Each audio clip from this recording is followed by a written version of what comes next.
আমরা সবাই জানি যে আরজি করে কীরকম জঘন্যতম একটা ঘটনা ঘটেছে, যেখানে আমাদের কর্মরত একজন সেকেন্ড ইয়ার পিজিটিকে ধর্ষণ করে খুন করা হয়েছে। তো সেই ঘটনার প্রতিবাদে সারা পশ্চিমবঙ্গের মেডিকেল কলেজে অবস্থান বিক্ষোভ চলছে, প্রতিবাদ চলছে। তারই একটা অংশ হিসাবে আমরাও আমাদের কলেজে সেই প্রতিবাদ চালিয়ে যাচ্ছি।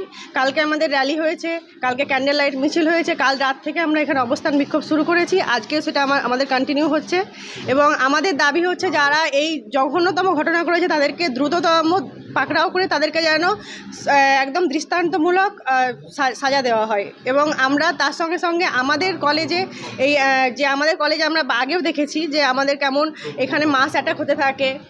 তো আমরা সেইটা নিয়ে আমরা বলতে চাইছি যে আমাদের যেন সিকিউরিটি প্রপার দেওয়া হয়। আমাদের এখানে সিকিউরিটি গার্ডের সেরকম ভাবে আমরা তাদের কাছ থেকে নিরাপত্তা আমরা পাই না তাদের কাছ থেকে। তো আমরা চাই যে আমাদের এখানে যেন সিকিউরিটি গার্ডটা একটু